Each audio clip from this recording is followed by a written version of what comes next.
ቦብ ፕሮክተር እባላለሁ። ዛሬ የማወራችሁ ህይወቴን ሙሉ ለሙሉ ስለለወጠልኝ ነገር ነው። አሁን የምለውን ነገር ብዙ ሰዎች የሚረዱት አይደለም። የተረዱት ግን በጣም ጥሩ የሚባል ህይወትን እየኖሩ ይገኛሉ። አንድ አባባል አለ፣ ጥሩ የሚባል ህይወት በጣም ውድ ነው። ይሄን ያህል ሳይወደድብን የምንኖርበት ሌላኛው መንገድ አለ። ያ መንገድ ግን ምንም ጥሩ ነገር የለውም ይላል።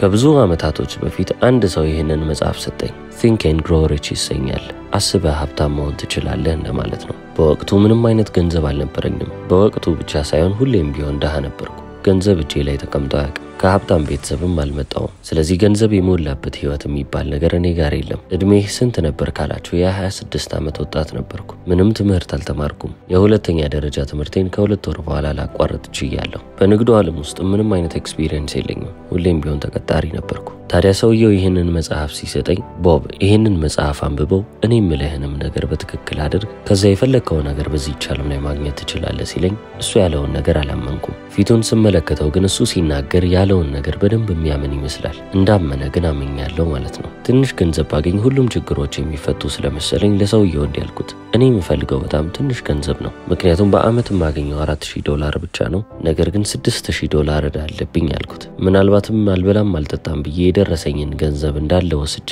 ዕዳዬን ለመክፈል ብጠቀምበት 18 ወር ይፈጅብኛል። ለዛም ነበር ከዚህ ድህነት ከተባለ ነገር ውስጥ መውጣት አልችልም ብዬ እያሰብኩ የነበርኩት።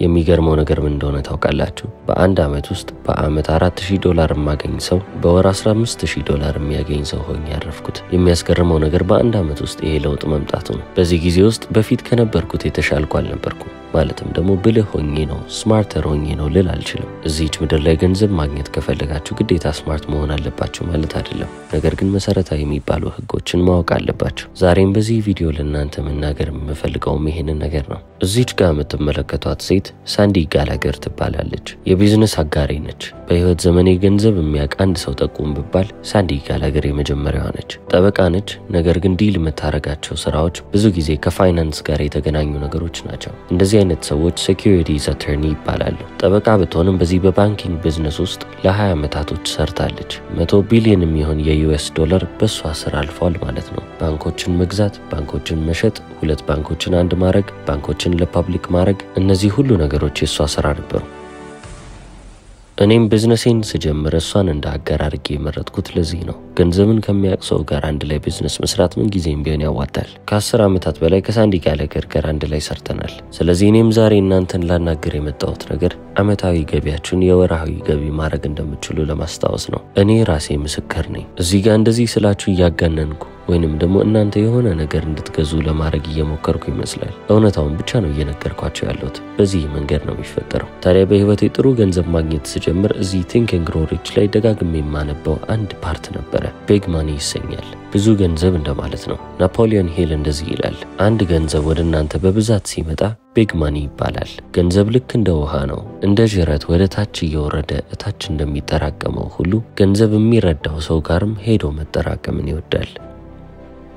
እኛ ውስጥ በጣም ትልቅ የሚባል ኃይል አለ። ከወንዝ ጋር ልታገናኙት ትችላላችሁ። በአንዱ በኩል ግን እዛ ቦታ ላይ ያሉ ሰዎች በዛ ስትሪም ውስጥ በዛ ፍሎ ውስጥ ሲያልፉ ወደ ሀብትና ወደ መትረፍረፍ ብቻ ነው የሚሄዱት። ሌላኛው ወንዝ ደግሞ ወደ ተቃራኒ መንገድ ነው የሚሄደው። እነዛን ያልታደሉትን እድለቢስ የሆኑትን ምስቅልቅል ወዳለውና ድህነት ተብሎ ወደሚጠራው ቦታ ይወስዷቸዋል። The stream of life የሚባሉት እነዚህ ሁለቱ ናቸው። ባለጸጎች የሚባሉትን ሰዎች ካያችሁ ይህንን stream of life በደንብ ያወቁና የተገነዘቡ ሰዎች ናቸው። ይሄ ላይፍ ስትሪም በቲንኪንግ ፕሮሰስ ወይንም በአመለካከታችሁ ሂደት ውስጥ ያለ ነው። የምታስቡት ነገር አዎንታዊ የሆነ በሄደ ቁጥር ወደዛ stream of life እየገባችሁ ትሄዳላችሁ። ወደ ሀብትና ወደ መትረፍረፍ ወደሚወስደው ማለት ነው። በኔጌቲቭ ሳይዱ ላይ ደግሞ እያተኮራችሁ ከሄዳችሁ ሚዘሪና ፖቨርቲ ወይንም ምስቅልቅል ያለ ህይወትና ድህነት ይጠብቃችኋል። ሀብት መገንባት ፈልጋለሁ ብሎ የሚያስብ ማንኛውም ሰው ይህንን መረጃ ወስዶ ሊጠቀም ይገባል ይላል ናፖሊዮን ሂል። ነገር ግን አሁን ያወራሁት ነገር እንዳለ የሚጠቅማችሁ እናንተ አፕላይ ስታረጉትና ስትጠቀሙት ነው። አንብባችሁት ብቻ ይሄ ሰውዬ የሚለው ነገር ትክክል ነው አይደለም ብላችሁ ዝም ብላችሁ ገምግማችሁ መታልፉ ከሆነ እናንተን የሚጠቅማችሁን ምንም ነገር አላረጋችሁም። ሀብትና ድህነት የሚባለው ነገር ብዙ ጊዜ ቦታ ይቀያየራሉ። ድህነት ብዙ ጊዜ በራሱ ፍቃድ ነው ተነስቶ የሚንቀሳቀሰው። ነገር ግን በድህነት ቦታ ሀብት የሚባለው ነገር ሲመጣ በተራ ስራ አይደለም። ብዙ ጊዜ በጣም በተጠና ታስቦበት በተደረገ ታቅዶበት በተካሄደበት መንገድ ነው። ድህነት እቅድ አይፈልግም፣ የማንንም እገዛም አይሻም። በጣም ቦልድና ሩትለስ ነው፣ ደፋር ነው፣ ምህረት የለሽም ነው። ሀብት ግን የምትሽኮረመም የምታፍር ጭምት የሆነች ነች። ለዚህ ነው you can only attract money የምትባሉት። ገንዘብን ወደ ራሳችሁ ማምጣት ትችላላችሁ እንጂ ማባረር አትችሉም የምትባሉት። ናፖሊዮን ሂል ቢግ ማኒ ስላለው ነገር እንግዲህ እንደዚህ ነው ያወራው። The Secret የሚባለውን መጽሐፍም ካነበባችሁት ማኒ አትራክት የሚደረግ ነገር ነው እንጂ ልታባረሩ የሚገባው ነገር እንዳልሆነ ግልጽ ነው። እዚህ ዓለም ላይ ደግሞ ገንዘብ earn ይደረጋል፣ ይገኛል፣ ይሰራበታል ማለት ነው። ያም ደግሞ የሚሆነው በአንድ ህግ መሰረት ነው። ራልፍ ዋልዶ ኤመርሰን ይህንን ህግ the law of compensation ይለዋል። the law of compensation የሚናገረው አንድ ነገር አለ። እናንተ በህይወት ዘመናችሁ የምታገኙት ገንዘብ ከነዚህ ከሶስት ነገሮች ጋር በቀጥታ የተሳሰረ ነው። የመጀመሪያው ለምታደርጉት ነገር ያለው ዲማንድ ወይንም ደግሞ ፍላጎት፣ ሁለተኛው ነገር ደግሞ ያንን ነገር የማድረግ አቅማችሁ፣ ሶስተኛው ነገር በዛ ስራ ውስጥ እናንተን ሰው ልተካችሁ ቢል በፍጹም ሊተካችሁ አይችልም ወይንስ በቀላሉ ይተካችኋል። ገንዘባችሁ ከነዚህ ሶስት ነገሮች ጋር ነው የተያያዘው ይላል። ወደ መጀመሪያው ስንመለስ ሰዎች እናንተ የምትሰሩትን ነገር ይፈልጋሉ ወይ የሚለውን ጥያቄ መመለስ አለብን። ይሄ ግልጽ ነው። ምንም አይነት ስራ ስሩ፣ እናንተ የምትሰሩትን ነገር የሚፈልግ ሰው አለ። ሁለተኛው ላይም ደግሞ በደንብ የምታተኩሩ ከሆነ ሶስተኛው ጉዳይ ለእናንተ አሳሳቢ አይደለም። ስለዚህ ከልባችሁ ፎከስ ማድረግ ካለባችሁ ማድረግ ያለባችሁ ሁለተኛው ነጥብ ላይ ነው። your ability to do it፣ ያንን ነገር የማድረግ አቅማችሁ። ምንም አይነት ስራ ስሩ፣ በዛ ስራ ላይ እናንተ ሊቅ ልትባሉ ይገባል። you have to be the master፣ በዛ ነገር ውስጥ ጥበበኛ ልትባሉ ይገባል። አሁን በዚህ መንገድ ላይ ስትሄዱ የራሳችሁ ተፎካካሪ ራሳችሁ ብቻ ናችሁ። ምንም ሌላ ተፎካካሪ የላችሁ። ትላንትና ከነበረው ሰው ዛሬ የተሻለ ሰው ሆናችሁ መገኘት ነው የሚጠበቅባችሁ። ትላንትና ከሰራችሁት ነገር የተሻለ ስራን ዛሬ መስራት ነው ያለባችሁ። ገንዘብንም ለማግኘት 3 ስትራቴጂዎች አሉት። የመጀመሪያውን M1 ብንለው፣ ሁለተኛውና ሶስተኛውን M2 እና M3 እንላቸዋለን። ይህንን ስትራቴጂ ከማስረዳቴ በፊት ልጆቻችሁን ስለ ገንዘብ እናንተ ማታስተምሩ ከሆነ ማንም ያንን ነገር አያደርግላችሁ። ምክንያቱም ትምህርት ቤት ውስጥ ሲገቡ ስለ ገንዘብ አይማሩም። ዓለማችን ላይ በጣም ምርጥ ትምህርት ይሰጡባቸዋል የሚባሉትን ኢንስቲትዩሽኖች ብትመለከቱ ሃርቫርድ፣ ስታንፈርድ፣ ኦክስፎርድ እንዴት ገንዘብ ማግኘት እንደምትችሉ አያስተምሯችሁም። እንዴት ኢንቨስት ማድረግ እንደምትችሉ ያስተምሯችኋል። እንዴት መቆጠብ እንደምትችሉ ያስተምሯችኋል። እንዴት ልትቆጥሩት እንደምትችሉ ያስተምሯችኋል እንጂ ገንዘቡ ከመጀመሪያውም እንዴት እንደሚመጣ ማንም የሚነግራችሁ ነገር የለም። ስለዚህ ራሳችሁ ናችሁ ልጆቻችሁን ማስተማር ያለባችሁ። የመጀመሪያውን ስትራቴጂ እንመልከት። አብዛኛው ሰው እዚህ ውስጥ ነው ያለው። 96% የሚሆን የዓለም ህዝብ እዚህ ስትራቴጂ ውስጥ ነው የሚገኘው። time is traded for money። ገንዘብ ለማግኘት ብላችሁ ሰዓታችሁን ትሸጣላችሁ። ይህ መንገድ መቼም ቢሆን አይሰራም። እስከዛሬም ሰርቶ አያውቅም። ምንም ያህል ገንዘብ በወር እየተከፈላችሁ ቢሆን ያ ገንዘብ የእናንተን ሰዓት እየወሰደባችሁ ስለሆነ ጊዜያችሁ ቶሎ መጠናቀቁ አይቀርም። እናንተም እዛው ጋር አበቃላችሁ ማለት ነው። ሁለተኛው ስትራቴጂ M2 ይባላል። 3% የዓለም ህዝብ ያለበት ቦታ ነው። trading money for money፣ ገንዘብን ለገንዘብ ማሰራት። ገንዘብን ለማግኘት ስትሉ ገንዘብን ታወጣላችሁ ማለት ነው። ይህ በጣም ኢፌክቲቭ የተባለ ስትራቴጂ ነው። አንድ ችግር ግን አለ። ስትራቴጂ 1 ላይ ያሉ ሰዎች ማለትም ደግሞ ቅጥረኛ ሆነው ጊዜያቸውን ለገንዘብ እየሸጡ ያሉ ሰዎች ስለዚህ መንገድ ይሰሙና አጠራቅመው እዚህ ድረስ ያደረሳቸውን ገንዘብ ወስደው ኢንቨስት ያደርጋሉ። አብዛኛው ጊዜም ገንዘባቸውን እያጡ ይመጣሉ። በዚሁ ምክንያት ለምን ኢንቨስቲንግ የሚባለው ነገር ላይ አዲስ ናቸው፣ ምንም አያውቁም። ኢንቨስት የምታደርጉ ከሆነ ቢያንስ የምታደርጉትን ነገር የምታውቁ ሰዎች መሆን አለባችሁ። አለበለዚያ የሚያደርገውን የሚያውቅ ሰው በተጨማሪም መረጃና ውጤት ያመጣን ሰው አይታችሁ አርጉ። ወደ ሶስተኛው ስትራቴጂ እንግባ።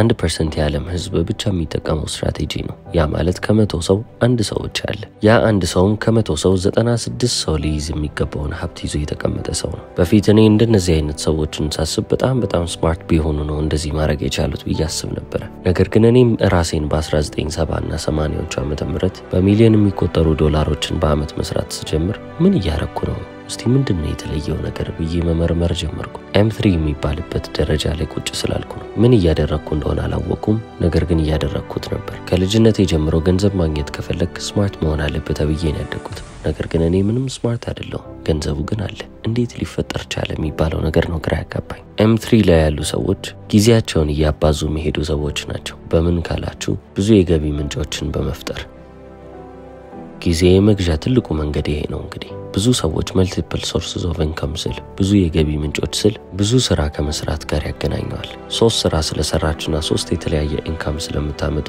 እዚህ ስትራቴጂ ውስጥ ናችሁ ማለት አይደለም። መልቲፕል ሶርስስ ኦፍ ኢንካም የሚባለው እናንተ ተኝታችሁ ያ ገንዘብ አሁንም ወደ ኪሳችሁ መግባት ሲችል ብቻ ነው። ስለዚህ እኔም ቪዲዮውን ስጀምር አመታዊ የምታገኙትን ገንዘብ የወር ሂሳባችሁ ማድረግ ትችላላችሁ ያልኩት በዚህ መንገድ ካረጋችሁት ብቻ ነው። በታሪክ ወደ ኋላ ተመልሳችሁ ዓለማችን ላይ በጣም ባለጸጎች የተባሉትን ብትመለከቱ ይህንን መንገድ በደንብ ማስተር በማረጋቸው ነው እዛ የሀብት ማማ ላይ ሊቀመጡ የቻሉት። እኔን ከጠየቃችሁኝ ስንት የገቢ ምንጭም አለ ካላችሁኝ በእርግጥ ልነግራችሁ አልችልም። በጣም ብዙ ናቸው። ሳንዲም ብዙ ቢዝነሶች አሏት፣ እሷም የራሷ የሆኑ በጣም ብዙ ገቢዎች አሏት ማለት ነው። ዓለማችን በጣም በፍጥነት እየተለወጠች ነው። የምትሰሩበት ነገር እየበዛ ገንዘብም የምታገኙባቸው መንገዶች እየሰፉ እየመጡላችሁ ነው፣ ስፔሻሊ ኢንተርኔት ከመጣ በኋላ። አልቪን ቶፍለር የተባለ አንድ ጸሐፊ በ1970 ዓመተ ምህረት አንድ መጽሐፍ ጽፎ ነበር። ፊውቸር ሾክ ይሰኛል። ወደፊት ሊፈጠሩ ከሚችሉ ነገሮች መካከል ቁጭ ብሎ ሲተነብይ ነበር። እኔ የዛን ጊዜ በ1970 ዓመተ ምህረት ከኤርል ናይቲንጌል ጋር ስሰራ ነበር። ይህም መጽሐፍ በጊዜው በጣም ፌመስ ከሚባሉ መጽሐፎች ውስጥ አንዱ ነበር። ከኤርል ናይቲንጌል ጋር ቁጭ ብለን መጽሐፉን እያነበብነው እነዚህ ነገሮችማ በፍጹም አይፈጠሩም እያለን የሳቅንባቸው ነገሮች እንዳለ አሁን ተከስተው ከዛም በላይ ሆነውብናል። እንደውም ጸሐፊው በትልቁ አልገመተም ነበር። አልቪን ቶፍለር ጸሐፊው በቅርቡ ነበር የሞተው። ከመሞቱም በፊት እንደተለመደው የሆነ ነገር ብሎናል። በ21ኛው ክፍለ ዘመን አልተማሩም የሚባሉ ሰዎች መጻፍና ማንበብ የማይችሉ ሰዎች ሳይሆኑ መማር የማይችሉ የተማሩትንም ማጥፋት የማይችሉ እንደ አዲስም መማር የማይችሉ ሰዎች ናቸው ይላል። እስከዛሬ ድረስ በህይወታችን ብዙ የተማርናቸው ነገሮች አሉ። እነዛን ነገሮች ማጥፋት ይኖርብናል። አዳዲስ ህጎችን ተቀብለን መራመድ ከፈለግን በድሮ ህግ መራመድ ማቆም ደግሞ ይጠበቅብናል። እኔ ሁሉ ጊዜ የተማርኩትን ነገር ላለመማር እየሞከርኩ ነው። ይቺ ዓለም በተለዋወጠች ቁጥር እኔም ደግሞ ራሴን መለወጥና ማሻሻል እንዳለብኝ ይገባኛል። ለዛም ነው ያንን ነገር እያደረግኩ ያለሁት። ዓለማችን እየተለቀች ሳይሆን የበለጠ እየጠበበች እየመጣች ነው። ያገኘነውን ኢንፎርሜሽን እንዳለ ለራሳችን ጥቅም እየወሰድን ራሳችንን እያሳደግንበት ብንሄድ ጥሩ ነው። አሁን ካላችሁበት ሀገር ካላችሁበት ቦታ ላይ ሆናችሁ የትም የዓለማችን ክፍል ላይ ቢዝነስን መጀመር ትችላላችሁ። ቢዝነስን መጀመር የምትችሉትም ደግሞ ኢንተርኔት በሚባለው ጉድ ነው። ዋናውን ጥያቄ መልሱና ምን አይነት ስራ መስራት እንደምትፈልጉ በምን አይነት የስራ ዘርፍም እየሰለጠናችሁ እንደምትሄዱ ትመለከታላችሁ። ስለዚህ how much do you want? ምን ያህል ነው የምትፈልጉት? እኔ እንደ አዲስ ጉዞን ጀምር ብባል ምናልባትም በኔትወርክ ማርኬቲንግ ልጀምር እችላለሁ። እዛ የቢዝነስ ሴክተር ውስጥ ያሉ ሰዎች ነገር ግን ገንዘብ እየመጡ ያልሆኑ ሰዎች ከተሳሳቱ ሰዎች ጋር እየሰሩ ነው ማለት ነው። ነገር ግን ለኔ እንደ ጀማሪ ሳስበው እሱ በጣም ጥሩ ነው። እኔ በአመት 4 እና 5 ሚሊዮን ዶላር መስራት የጀመርኩ ጊዜ የክሊኒንግ ካምፓኒ ነበረኝ፣ የጽዳት ካምፓኒ ነው። ነገር ግን ኦፐሬት እያደረግን የነበርነው ወደ 6-7 ሀገሮች ውስጥ ነው። እኔ አንድ ግለሰብ ቶሮንቶ ካናዳ ውስጥ ቁጭ ብያለሁ። አንዱ ድርጅቴ ግን ከ5-6 ሀገር ያንን ገንዘብ እያመጣልኝ ይመጣል። ብዙ ሶርስ ኦፍ ኢንካም ስላችሁ በአንድ ድርጅት ውስጥ መሆን የሚችል ነገር ነው እያልኩ ነው። የተለያየ የገቢ ምንጭ አላችሁ ማለት ሁሉም የገቢ ምንጮቻችሁ ተመሳሳይ የሆነ ገንዘብ ወደ ኪሳችሁ ይዘው ይመጣሉ ማለትም ደግሞ አይደለም። አንዱ ከሌላኛው የተሻለ ገንዘብን ያመጣላችኋል። በአንድ ወቅት ዶን ሹላ የተባለ የማያሚ ዶልፊንስ አሰልጣኝ እንደዚህ ብሎ ተናግሮ ነበር። ብዙ ጊዜ ሰዎች ደርቀው የሚቆሙት መጀመሪያ ያለባቸው ጊዜ ላይ ነው። ከጀመሩ በኋላ ነገሮች ቀላል ናቸው። እስኪጀምሩ ድረስ ግን ዝግጁ የሆኑና መጀመር የሚባለውን ነገር ስለሚፈሩት እዛው ጋር ይቆማሉ ይላል። ወዲያውኑ ወደ ተግባር መግባትን መልመድ ይጠበቅብናል። ይህንን ደግሞ በስራችን ወይንም በምናደርገው ነገር ብቻ ሳይሆን በአጠቃላይ የህይወት ልምዳችን መሆን ስላለበት ነው። ጠዋት እንደነቃችሁ ወዲያውኑ ካልጋችሁ ላይ ልትወርዱ ይገባል። እግራችሁን መሬት ላይ አድርጉ፣ ተንቀሳቀሱ፣ ወደ አክሽን ግቡ። ብልህ ከሆናችሁ ማታ ምን ማድረግ እንዳለባችሁ ታውቃላችሁ። ነገ ማሳካት ያለባችሁን ግቦች ቁጭ ብላችሁ ሪቫይዝ ታረጋላችሁ፣ ፕላን ታረጋላችሁ፣ ከዛ ተኛላችሁ። ጠዋት ስትነሱ ወዲያው ተንቀሳቀሳላችሁ ያልኩትም ለዚህ ነው።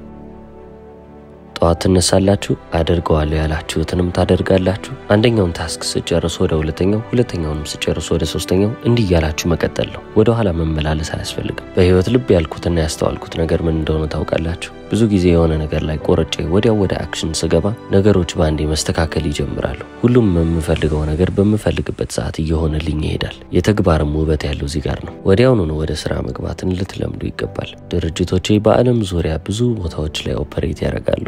በሄድኩባቸው ቦታዎች ላይ ሰዎችን ምንድነው የምትፈልጉት እያልኩ ጠይቃለሁ። አብዛኛው ሰው የሚፈልገውን ነገር አያውቅም። ብዙ ጊዜ አይምሯቸው ግራ ይጋባል። ነገር ግን የሰው ልጅ በጋራ የሚፈልገው የሆነ ነገር አለ ቢባል ይሄ ነው። ፋይናንሻል ኮንሰርን የተባለው ነገር አይፈልጉትም። ስለ ገንዘብ ማሰብ መጨነቅም የማይፈልግ በጣም ብዙ ሰው አለ። ሱፍ መግዛት የፈለጉ ያለምንም መጨነቅና ያለምንም ሐሳብ ሄደው መግዛት ይችላሉ። መኪናም ካማራቸው ልክ እንደዛው። አብዛኛው ሰው የሚፈልገው ይህንን ህይወት ነው። ይህም ህይወት የሚገኘው ደግሞ ግብ በማውጣት ብቻ አይደለም፣ በመንቀሳቀስ ነው። ስትንቀሳቀሱም ደግሞ የሚያንቀሳቀሳችሁ ምክንያታችሁ መሆን አለበት። ይህንን ሁሉ ነገር የማደርገው ይህን ለማግኘት ነው፣ ይህን ለማድረግ ነው ብለን የምናስቀምጣቸው ብዙ ምክንያቶች አሉ። እነዛ ምክንያቶች ትርጉም ያላቸው መሆን ይገባቸዋል። ስለዚህ ራሳችሁን አስቀምጣችሁ ምን ያህል ገንዘብ ነው መስራት የምፈልገው ብላችሁ ትጠይቃላችሁ። በዛ ብቻ ታቆሙ።